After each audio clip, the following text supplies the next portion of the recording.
Good afternoon. Hey, how are you? I'm great. How are you? I'm good. Where are the peeps? I don't know. We have you and we have two other lovely people who have just come on, and some people might be on real estate time. Are you alone or do you have people in your training room? I've, I've got one and two more coming in right now. So, Hey, that's great. While we wait for a couple oh, more hold people on. to show up, Emiliano how are is you? waving Good to see you. enthusiastically, and yet he is not registered for full bowl. That's so weird. You know what? It's going to be such a great hour that I know he's going to get it figured out. Like, I feel great about it. I'm not even worried. I'm going to first step. That's so cool. That's so cool. And you're going to sign up when you get there, so you might as well just sign up early. It just makes more sense, right? Right? He's like, and I'm going away.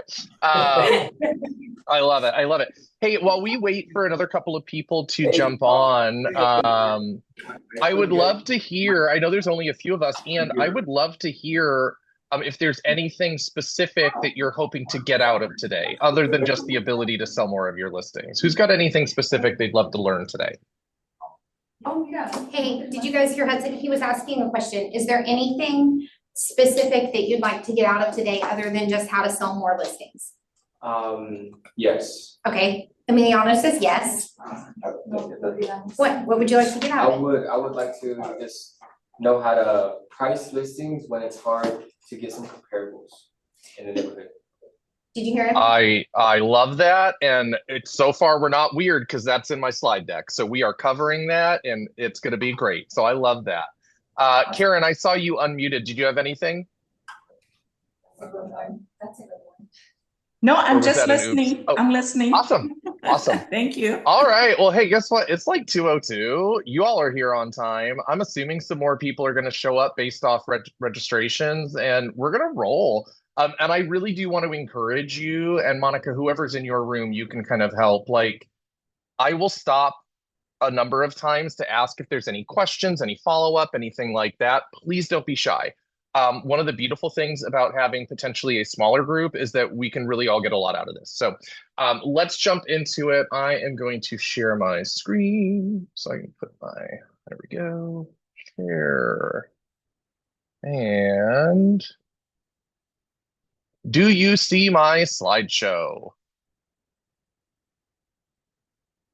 One of you will have to unmute and tell me because I can no longer see you. Yes, I Yes. see Okay, it. thank you so much. Thank you so much. Okay, awesome. Very, very good. So, look, this is what we're here to talk about today. I know that in your market, the market has shifted. Welcome to same thing in my market. So, we're going to get through this together.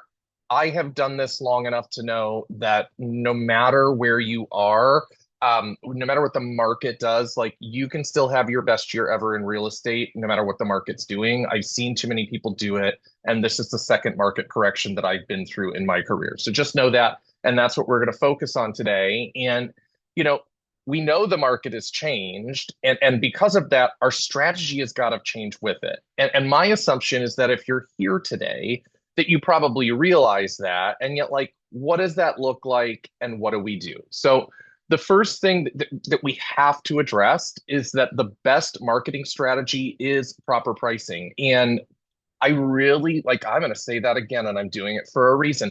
The best marketing strategy is proper pricing. I coach agents for a living. And on a regular basis, I have agents that come to me and say things like, oh, I've got this listing that's been sitting. I just don't know what to do. What marketing can I do? What marketing can I do? And I'm not saying there is no marketing that can be done. And I am saying that the most important part of marketing is price. And as agents, it's really easy for us to fall into the trap of not believing that and thinking like a consumer. And while we should know how a consumer thinks so we can communicate with them better, we have got to think like a business professional. And we must never forget that pricing is the best strategy. Another big pitfall with pricing, and I believe that this is true regardless of market, by the way, guys. We are really bad about sometimes talking sellers up on price. So, what I need you to remember is it's virtually impossible to underprice a listing. It's very easy to overprice one though. And in a So digital age where people know what a house is worth by just kind of going on an app, right? They can get a rough idea of what a house is worth. When we overprice, nobody wants to play. If we underprice, the reality is that people will still want to they'll still want to look at the house. And if anything, you would create a bidding war even in a slower market. So don't talk your sellers up. I know that we have that thing that we came in and we were hoping they would say 550 and they're like, I'm thinking 525, and we want to be like the hero and we want to share with them, oh no, look, no, 550, you can do 550. No. If you've given them pertinent data and they still feel 525, you take that lower price and you take that gift. Okay. Don't fall into the trap. All right. Um, we've got to tell the market story up front. We have to lead with information.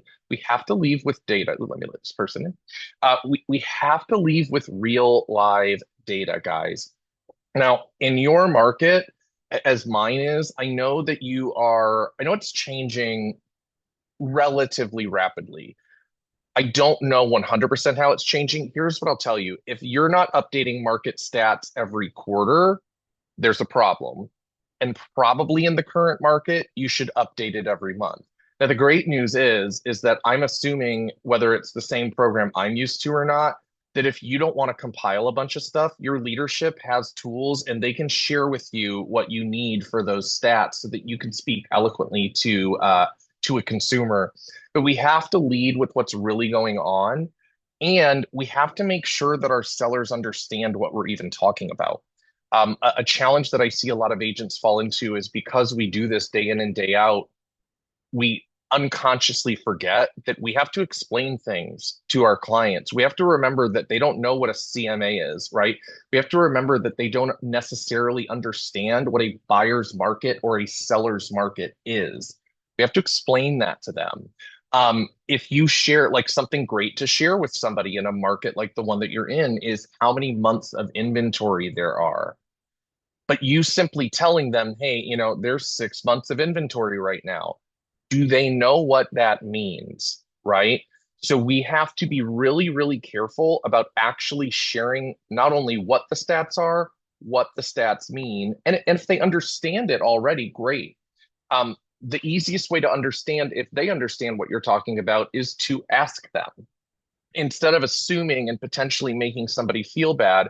You can share, so Mr. and Mrs. Seller, I want to let you know that we're in a seller's market, or excuse me, in a buyer's market. And what that means is we've got 7 months of inventory. I don't know what you're sitting at. It doesn't matter. We've got 7 months of inventory. Are you aware what that means? If they say yes, they're probably going to follow up with a yes. That's how long it would take to sell if we stopped listing homes, right?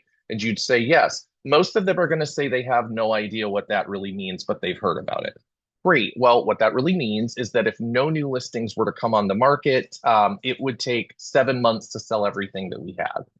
So just keep in mind, we've got to make sure that we're moving slow enough that we can actually update, that we can actually explain what we're talking about to people. All right. When it comes to proper pricing, CMAs, I believe that a lot of agents overcomplicate them, and I might become unpopular with you guys really quick.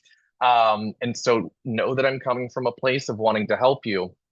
I know there's really cool programs out there that will make your CMAs beautiful and exciting, and there's all these different sales on there.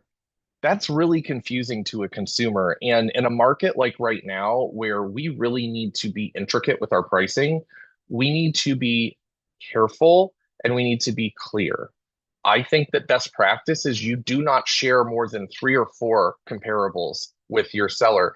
And you want to use the ones that are the most apples to apples to their house. You don't need weird outliers. Should you be aware of other sales or actives that they might think are comps? Yes, you should be aware of them. But in your presentation, I want very simple MLS printouts. Like we don't need to give them some big fancy thing because when you are getting to comps and to pricing, I want to make sure that you deliver it in a way that will work for you. And I'm going to explain what I have found over 19 years in the business to be the best way. I'm going to tell you right now, it's fairly old school. and I'm all about new things when it's appropriate, this works like a charm.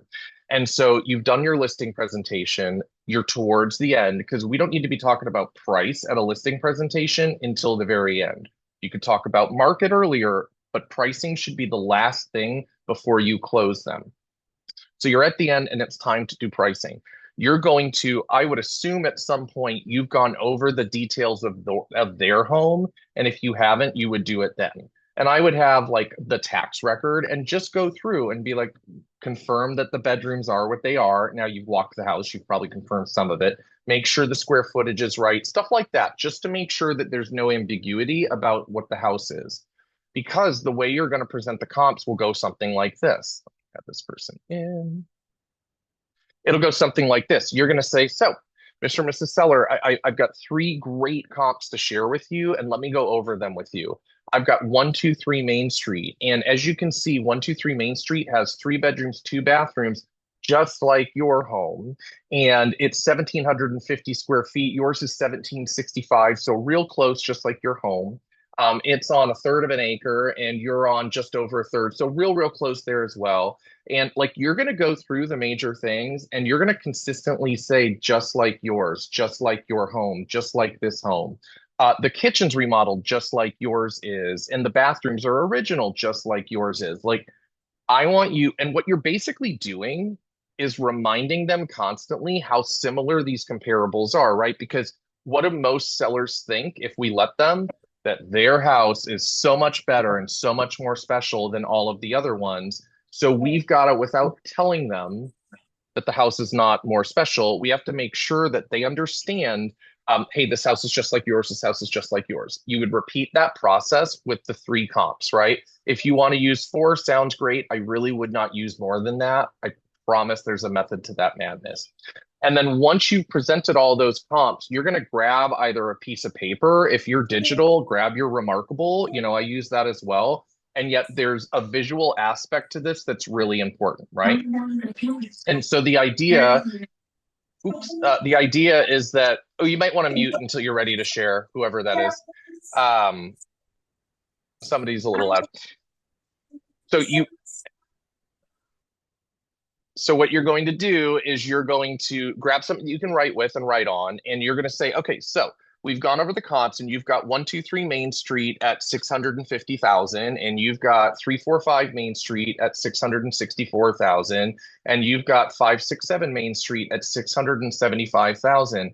And then once you're writing them down, as you can kind of see on the screen here, although that's in type, obviously, you're writing this down. You're going to draw a box around the numbers. I know this might sound weird, and please just follow me. So you've mentioned the names and the addresses, you've written down the prices, you've drawn a box around them, and then you're going to say, so Mr. and Mrs. Seller, based off this information, where do you see pricing your home that would cause it to sell? And then you be quiet and you wait to see what they say. Don't talk. If it's quiet for a second, they're thinking, and it's okay. Here's what's going to happen. 9 times out of 10, maybe worst case, 8 times out of 10. They are going to pick a price that fits within the range that you gave them because you did such a good job of pulling comps that were just like yours and making sure that they knew that you had pulled comps that were just like yours. So almost always they're going to pick something that's in that range. And the reason is that most people aren't able to think outside the box. And I know that sounds like a bit, and the reality is it works. So not only are we going over these, we are writing down the numbers, we are drawing a box around them. It will cause them to stay in the confines of the box. There's a reason that not everybody is an entrepreneur like you are. Most people stay inside their box. Now, for the 10 to 20% of the time that someone comes back and still gives a price that doesn't make sense. So like in the scenario that's on the screen, they come back and they say, oh, well, 7 or 725. You are going, I'm going to stop sharing my screen for a second because I need to make sure that you can see me. Okay. This is what you're going to do. I know it sounds silly, but if you trust me, I promise it will work. You are going to look down at the page where you wrote down, look up at them, look at the page again, look up at them, and without sounding condescending and yet with conviction, you're going to say, I just don't see it. I'll come right to you. Could you tell me a little bit about where you're coming up that number with? Monica, go ahead. Right, so what's happening and why people aren't on is we're having a little bit of a tech issue. They're trying to use the link and it's saying host has a meeting in session. So I'm trying, everybody who's reaching out to me, I'm trying to forward them my link that I had so that we can try to get people in here. So just know that's what's happening. Oh, that's so fascinating. The great news is I am recording it. And so they'll be able to watch the recording. And that is technology is amazing. Congratulations to the people that did find the right link. And for those of you that have the wrong one, I apologize. When you watch this, I love you. I'm sorry, watch the recording.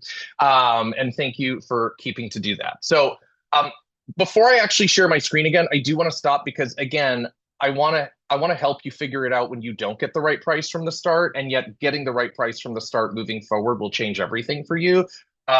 Are there any questions about what I just shared? Because I promise you, I thought it was so dumb the first time I saw it until I tried it out, and it works amazing. So are there any questions about kind of that pricing presentation?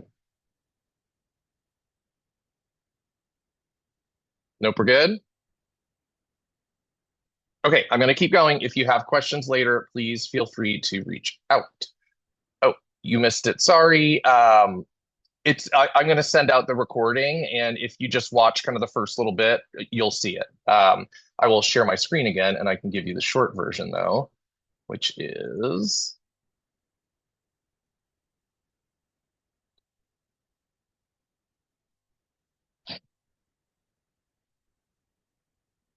Are you guys seeing the right screen, or are you seeing something funky?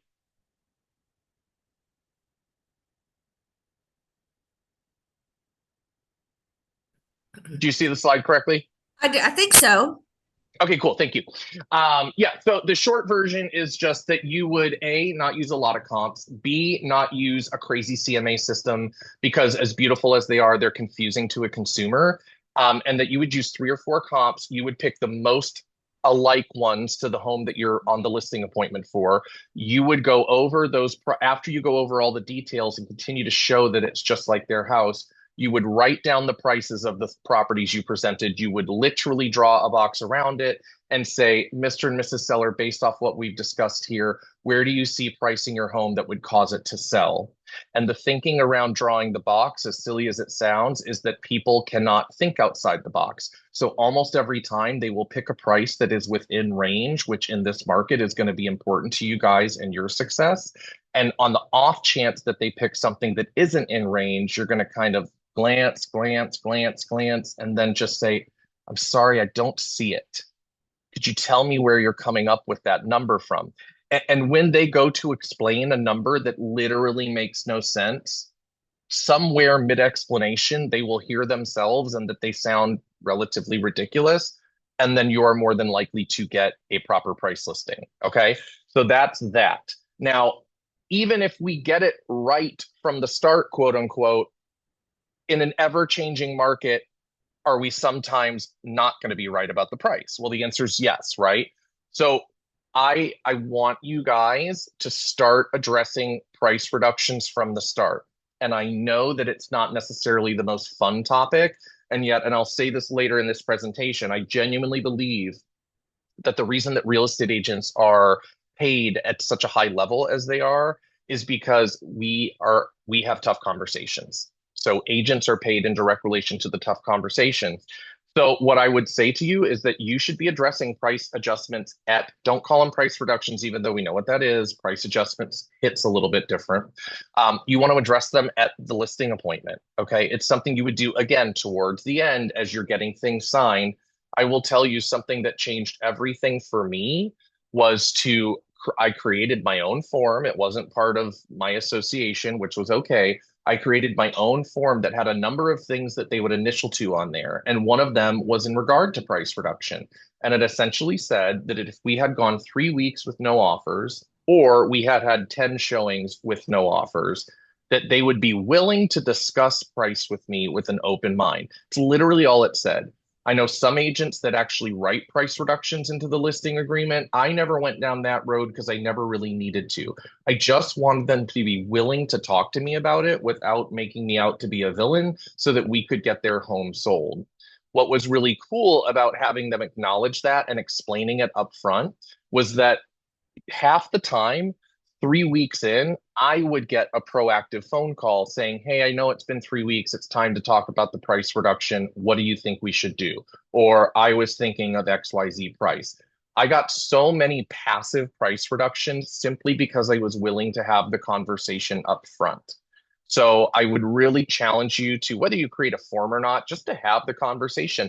Mr. and Mrs. Seller, we are in an ever-changing market, and we're going to do our best. I'm going to educate you as best as possible to make sure that we pick the right price from the start that will allow your home to sell.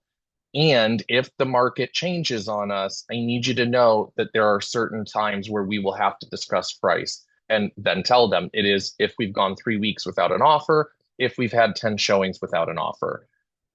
Again, a common real estate agent pitfall that I do understand, and it doesn't help you, is believing that, well, no, we just need to let it sit longer.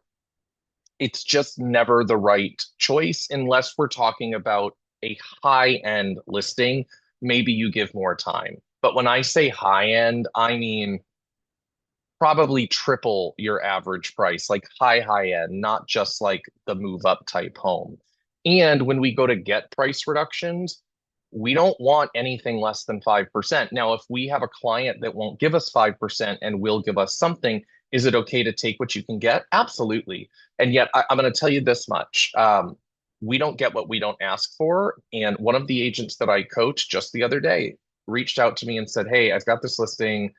We have not had any activity. I'm going to talk to them about a price reduction. Do you think $5,000 is enough? Now, this was a $675,000 house, or 680, wherever it was priced at. And I was like, no, I don't. Why that number?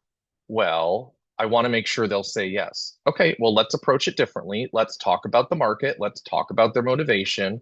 And then let's talk about the fact that we need a price reduction. And then let's ask if they're open to it. If they say yes, then let's lead the conversation and explain the fact that, hey, if you were shopping for a computer, let's say, and you had a store that was 5 minutes from you that had it priced at, $2,000, and then you had a store that was, 30 minutes or more away that was offering 1% off or less. Would you drive the extra distance to save 1%? Well, we know the rational answer is no, not for 1%. Okay, well, your listing is just the same. If we're looking to have people take action, if we're looking to have people come look at it, new people to lay their eyes on it, we've got to come up with a more compelling offer than that. And by having that conversation, he got them down to 650, which was where it probably should have been, and sold it in a day and a half. So it's important that we go for real price reductions. We take what we can, and yet we don't lead with something little just because we think that it will be simpler to get what we want. All right. Let's go to the next slide. There we go. So now we know we got to price it right from the start. You guys have some strategies. Those of you that have just joined, I'm going to send the recording to literally everybody so you'll be able to see what we talked about. Now let's talk about some actual marketing strategies, right? What can we do to win? And this could be with current or upcoming listings, right? Well, one of the first things that I would have you do, and it's my understanding that there is quite a bit of construction still in general in your area. So do what the builders do.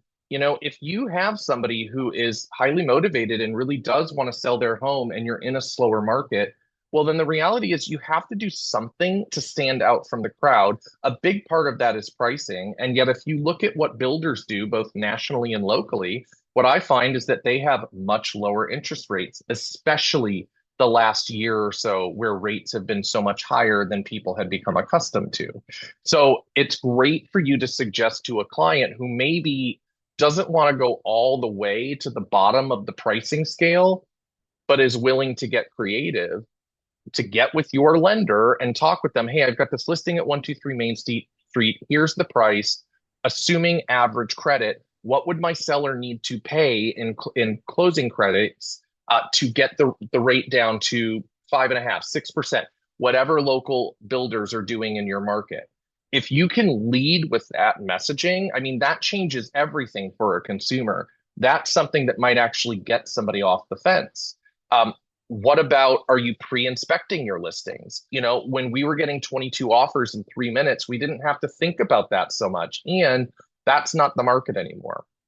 So are we pre-inspecting the listings? If you've got a great seller, are we actually fixing everything that was there, providing that information to potential buyers so they know that this house is ready to go for them? And are we potentially offering a home warranty? Because if we're thinking like builders, that's a big thing. They offer a full warranty. Now, I know that you probably aren't going to get a seller who's going to pay for 10 years of warranty. And if you've never looked into it before, if you take a traditional home warranty for a resold home and you go for 2 years or 3 years as opposed to one, it's not double or triple the price. Every year that you tack on actually goes down in price. So it's another way that you can make a compelling argument to a buyer to actually come to your listing and look at and buy your listing. So there's one thing to look at. Now, this one I feel like should go without saying, and I'm still going to talk about it because I scour the internet for listings all the time. I mean, I'm an investor, I love real estate, and I'm in real estate. And this has to be said. Are you doing what you need to do to ensure that your listing looks the best? And I mean the best, the best, the best.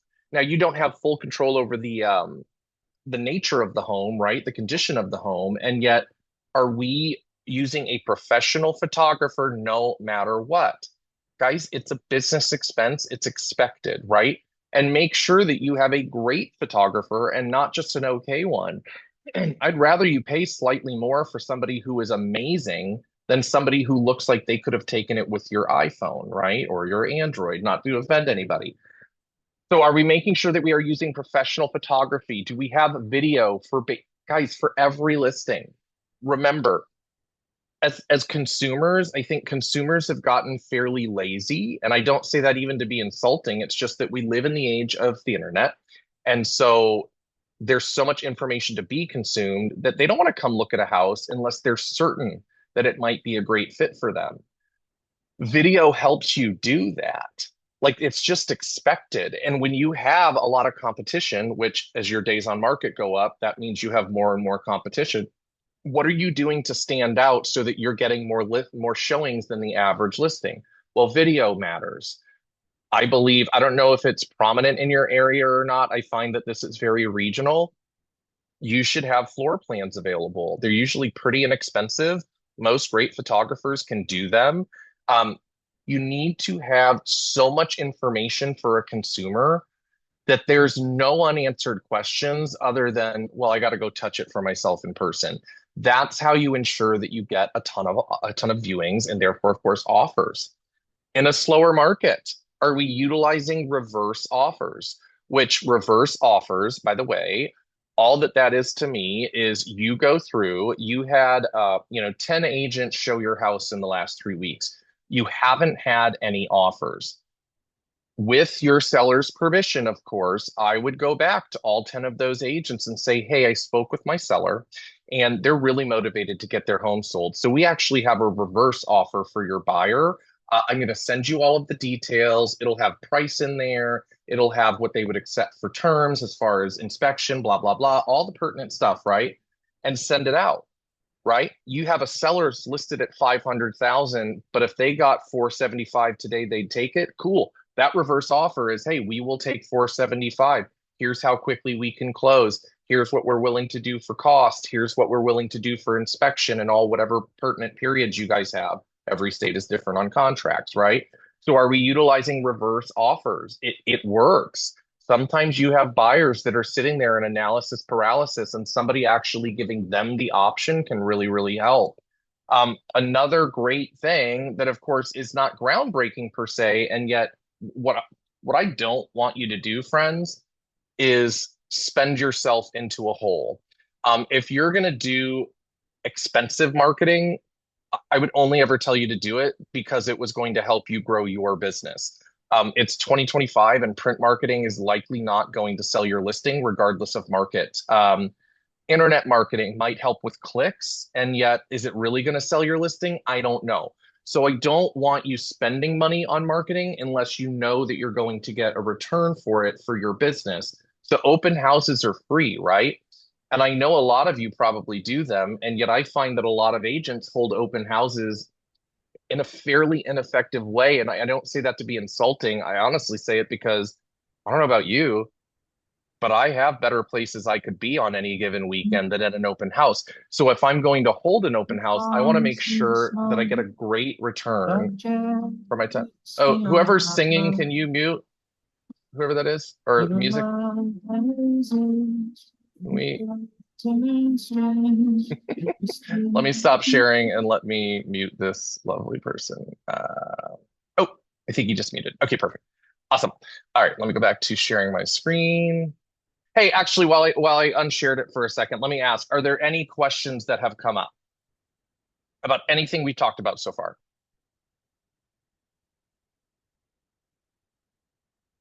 No? Oop, maybe. Well, so what I would say in our area, we actually have a way to have free floor plans added to every single listing through Cubicasa.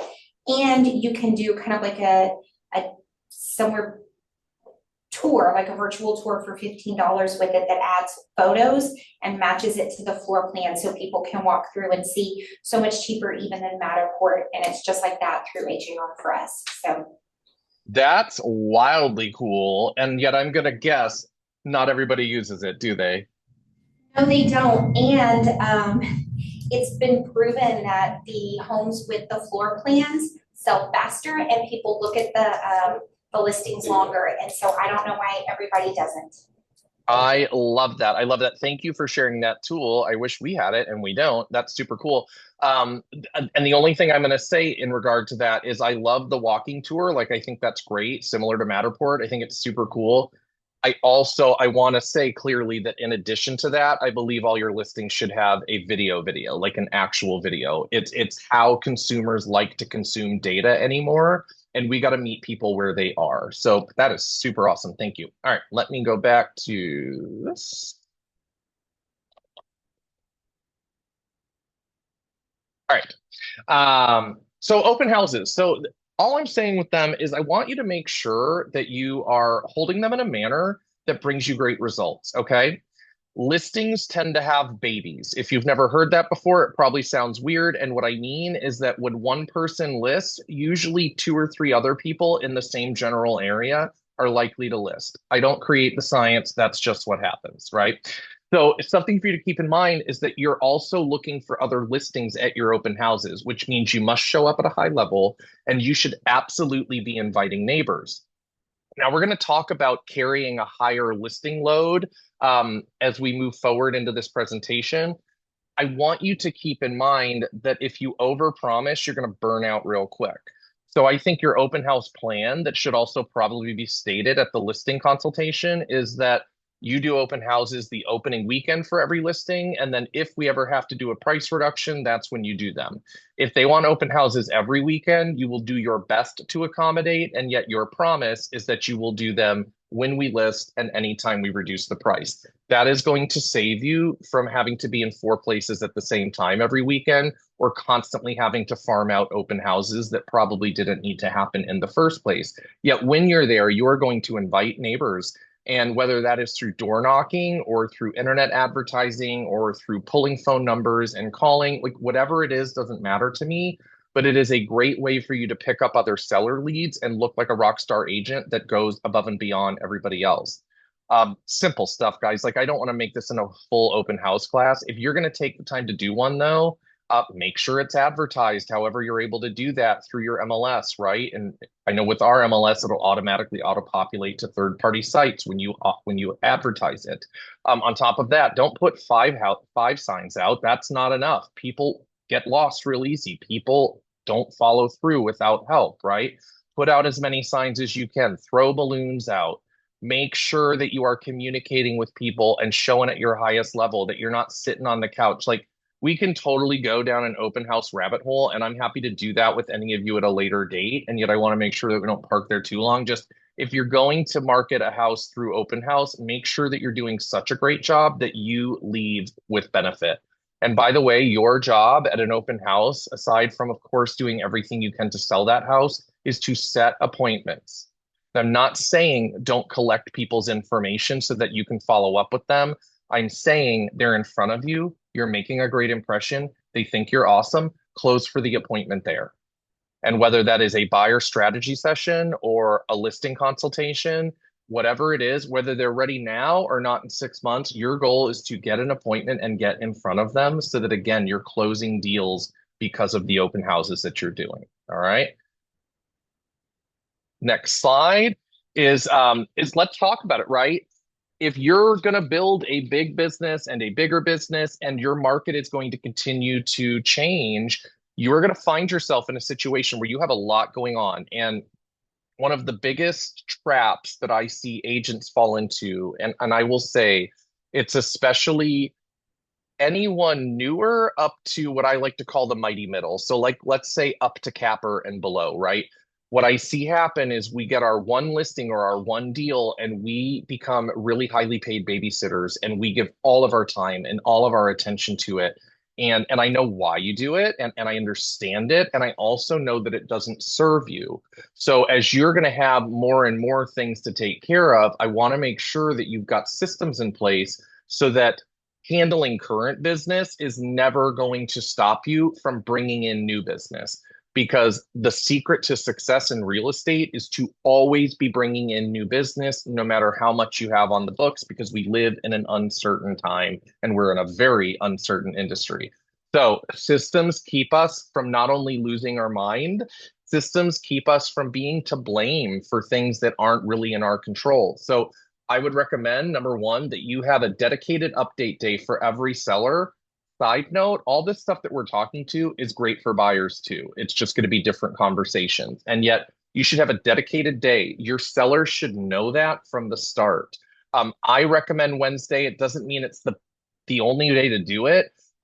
Mondays tend to be chaotic. Fridays tend to be chaotic. Wednesdays tend to be a little bit more calm because you're in the middle of the week. And if you happen to have to talk about either price reductions or any things like that, you're able to do it before the weekend happens, right? So I like Wednesdays. You do whatever you want to do. And yet it's a very simple at the end of that listing presentation as you're setting expectations.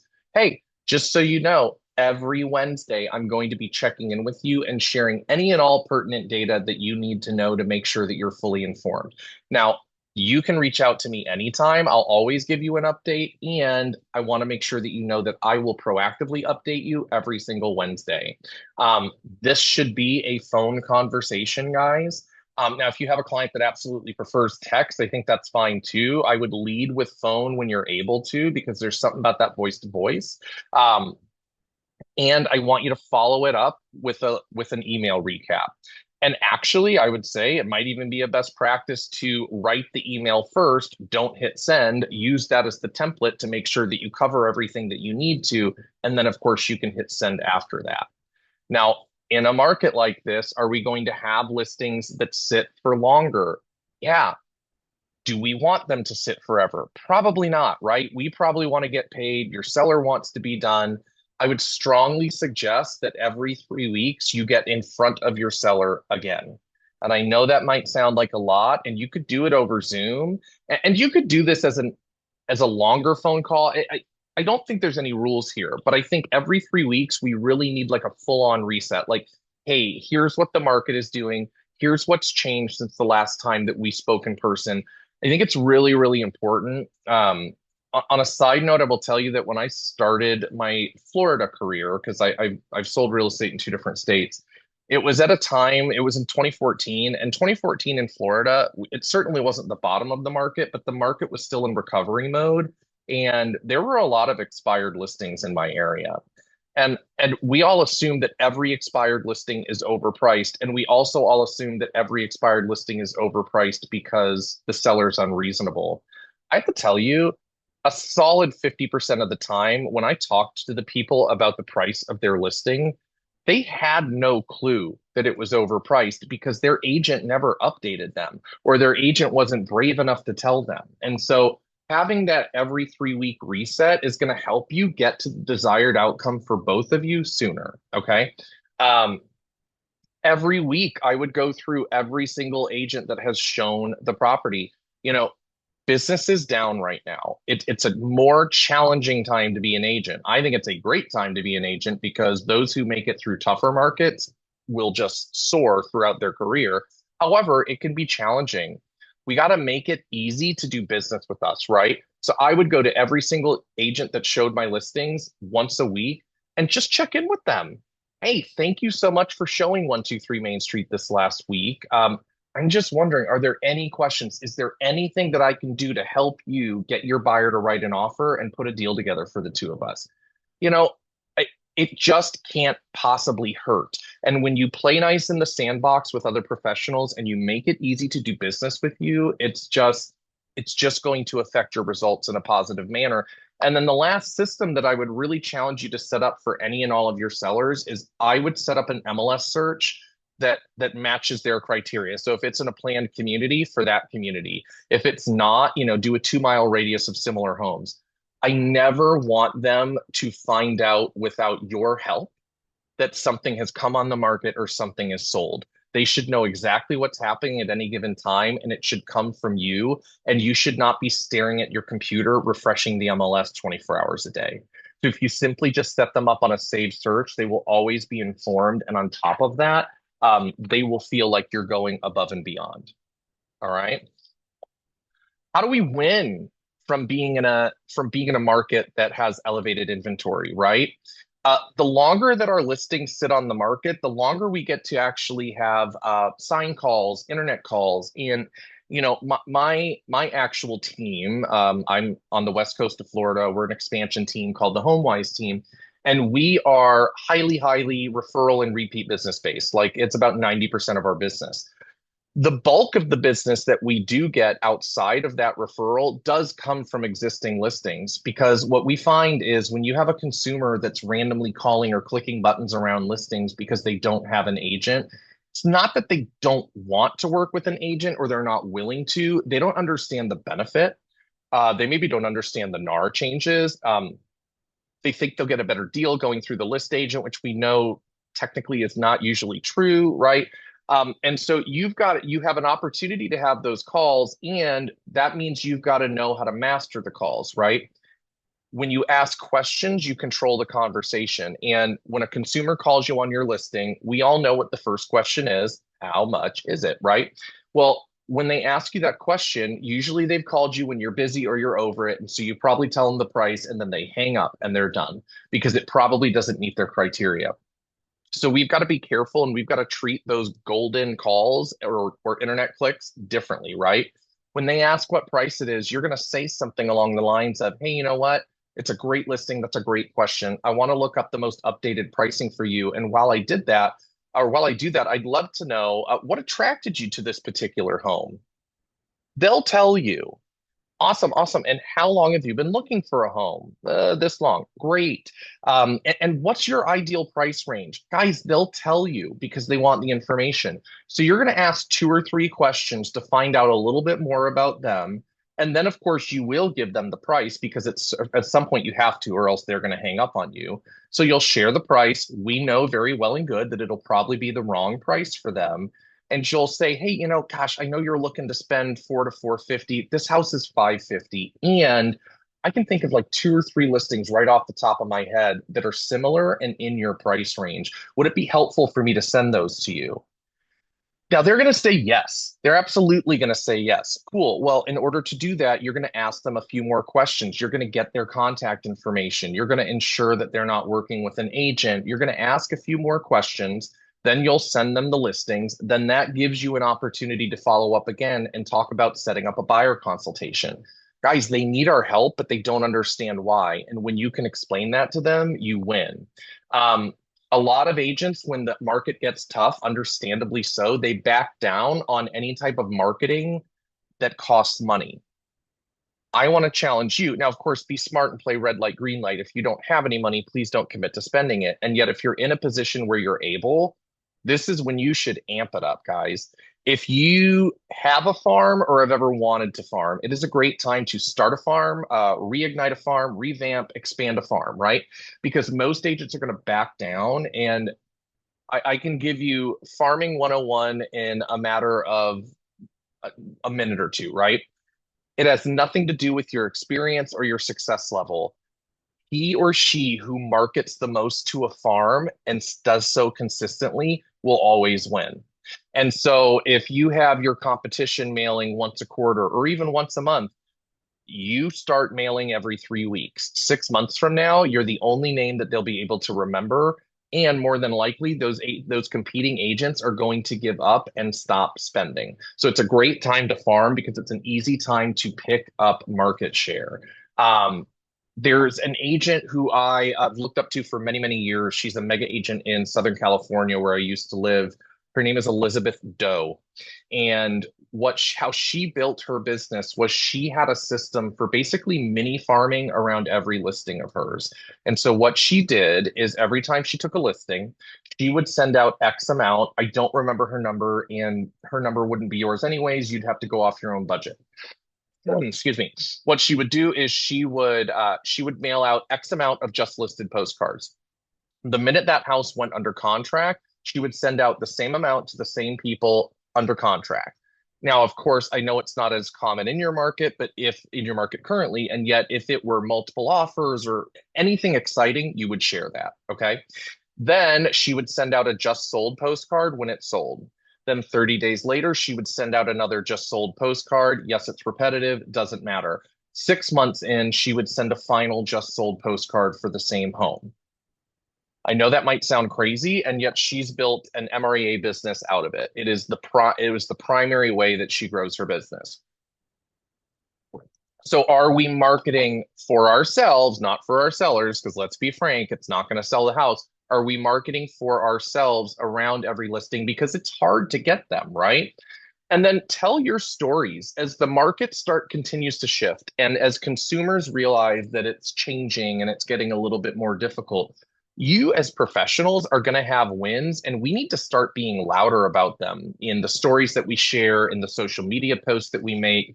You know, you sell something with a days on market that isn't great, except it's better than average, you're going to share it. You end up with a multiple offer situation in a market like this, you're going to share it. You sell at a higher sales price versus list price than average, like whatever it is, if you're beating the odds, I want you to get loud about sharing it. And it'll never sound braggy or over the top as long as you tell it as a story. Think of why people love HGTV, right? And shows that are like the shows on HGTV. Things get storified. I don't know if it's a real word, it's a word that I use. Okay. So it is a great way for you to just put yourself out there. And when somebody knows 10 other real estate agents, but they're seeing that you're getting results that differ from what they're hearing on the news, you are the only real estate agent that they would ever want to talk to. Last slide, and then I'm going to open it up at the end for questions. I want you to realize what's really, really happening here, because there's a lot of stories that are being told. There's a lot of stories that are probably swirling through our heads, right, about what's happening in the shifting market. And we tend to look at it as a negative thing. Shifting markets reveal who the professionals are. So this is actually your time to shine. This is the market that creates mega agents. And when it comes to like having the tough pricing conversations and talking about price reductions from the get-go, right? Look, you can tell consumers what they want to hear, and it will likely get you signatures and signs in the ground. But it's also going to get you angry clients who don't stay loyal clients. It's going to get you signs that collect dust, and it's not going to get you paychecks. I 100% believe that we get paid in direct proportion to our willingness and ability to have tough conversations. And so when we tell them what they need to hear, when we tell them the truth and we deliver it with a velvet hammer and make sure that we don't beat them over the head with it, you create happy, loyal clients, even in a market that might not feel happy. Remember this as you go about and implementing this. If you're looking for more listings and you're looking for more motivated sellers, always remember the 6Ds. And if you're not familiar with the 6Ds, they are basically the reasons that people are going to move regardless of other circumstances, right? Divorces cause moves. Deaths cause moves. They're not all depressing. Downsizing, people who are empty nesters now, that causes people to move. Diapers, kids in general, expanding families causes people to move. Diamonds, think marriage, right? When two families combine, when two adults combine, there is often a sale involved in order to purchase. And then diplomas, which is not just graduations, even though this isn't diploma, it is the 60s after all. Think about when somebody gets a new job. Think about when somebody gets a promotion or they're relocated out of area. Those people are going to move no matter what. They will be your most motivated people. Now, I am going to stop sharing my screen and come back to you guys. The first thing I want to do is I want to ask if there are any questions about anything that we talked about, because I want to make sure you guys leave with the value you came for. And even if it's something I didn't cover in regard to listing, like feel free. I got your back.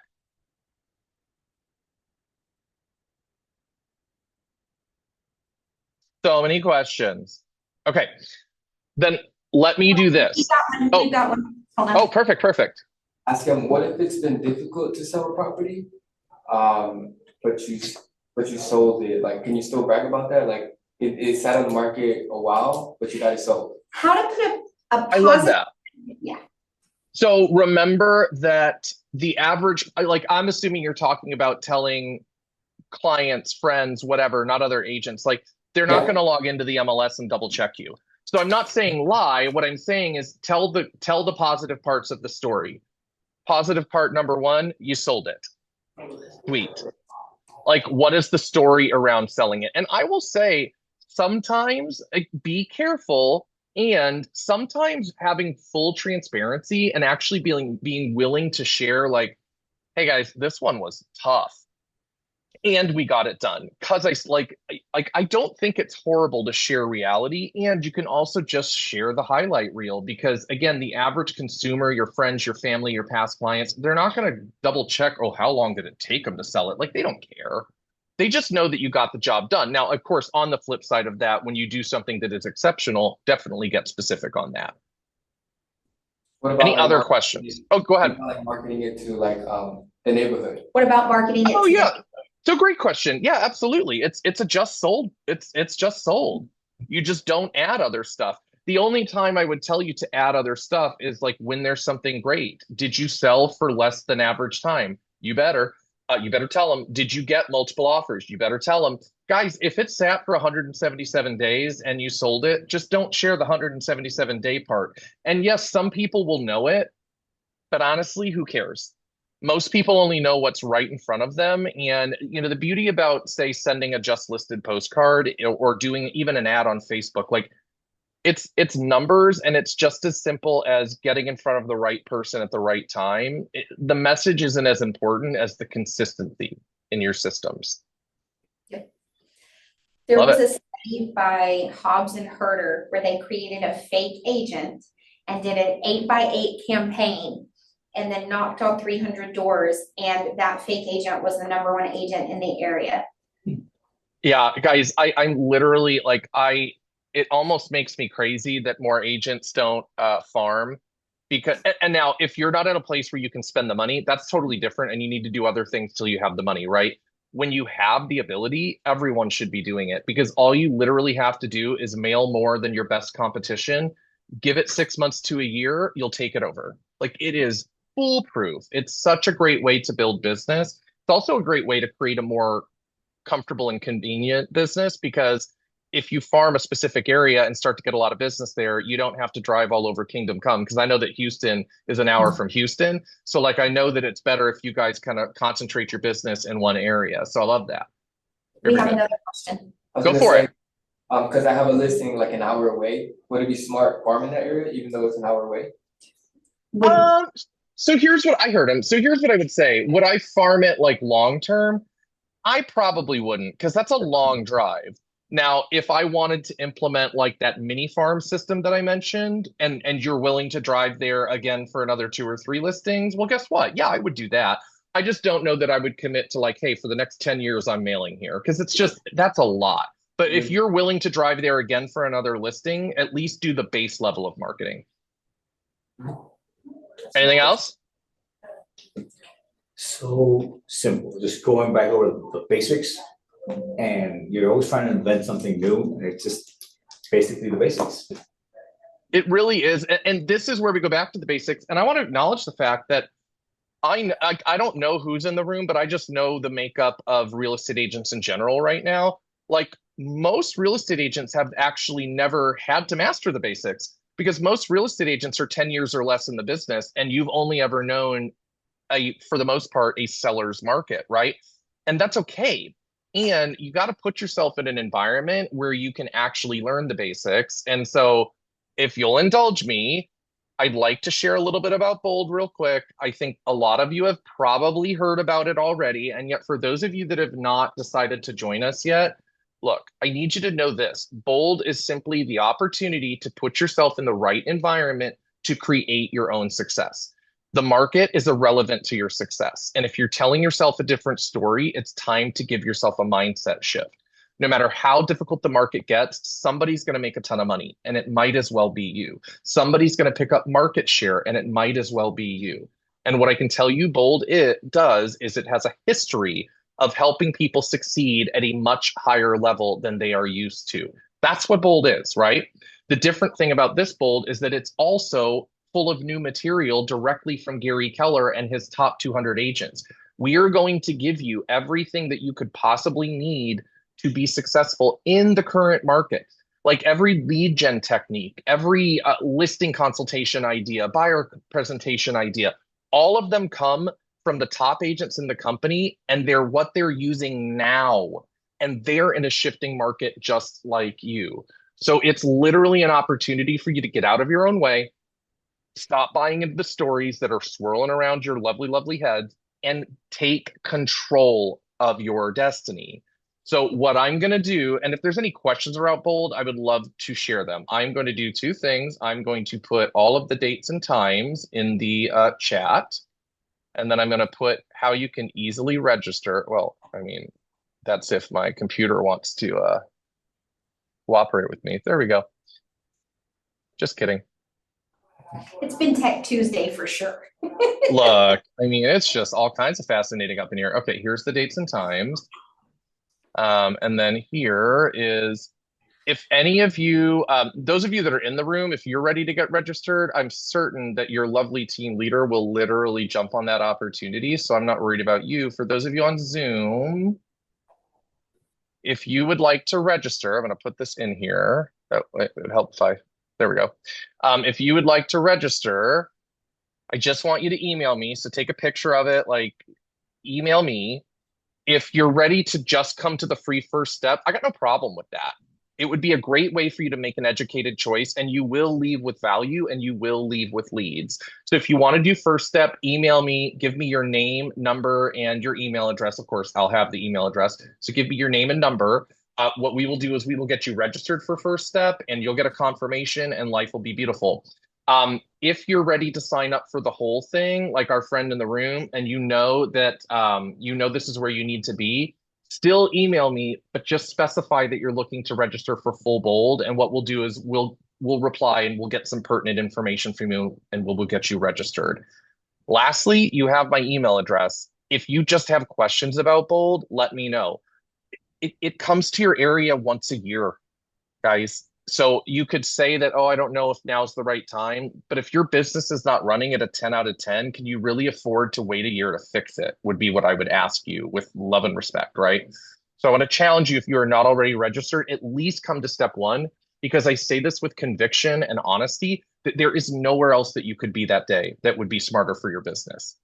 We're going to give you things that you can implement even if you don't take the whole class. We're going to make sure that you leave with leads that you can follow up with. And we're going to give you free lunch, and you're going to have a mindset reset. So even again, if you don't join us for the entire class, you have value and you will be better a month, 6 months, a year from now because of it. There's nowhere better you could be, I promise. All right. Monica, are there any other questions? I think you pretty much covered it, but for our friends who have maybe had old Bold, just tell us one more time, this is super different, right? Literally, guys, it's 95% new. And the only reason it's not 100% new is that when Gary and his cohorts went to rewrite it, they started from scratch. And then they said, well, let's go through the manuals and let's see if there's anything that we feel strongly that it needs to be carried forward. And so they found a few things. So we are 95% new. There is no fluff. Guys, Gary wrote this, so it is written in Gary's tone. And the only words in the manuals that we give you and that I teach from that aren't from from Gary, I don't know why I said that, from Gary, come from his top 200 agents. So it's literally all the best of the best. And the original version of Bold was a little bit, do it this way or you're wrong.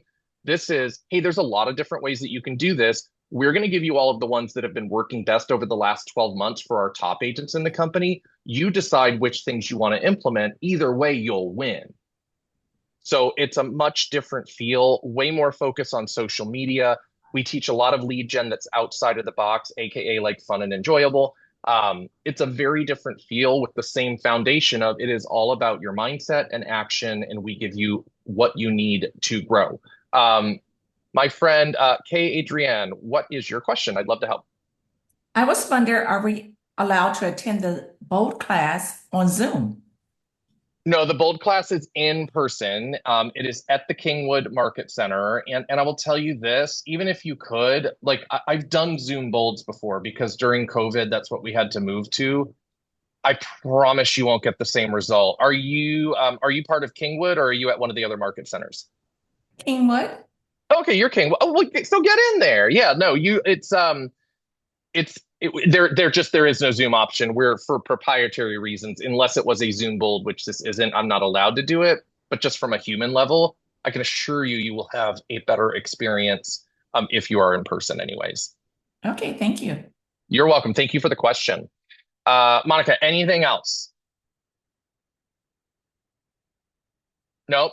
Okay. I am going to convert this to a YouTube link. We will send it out to everybody on your roster. So anybody that missed it, you'll be on there too, Monica. So if there's anybody specific that you heard from, you can make sure they see it.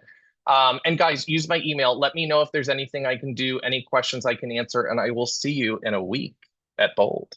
I appreciate you. Looking forward to it. Bye, guys.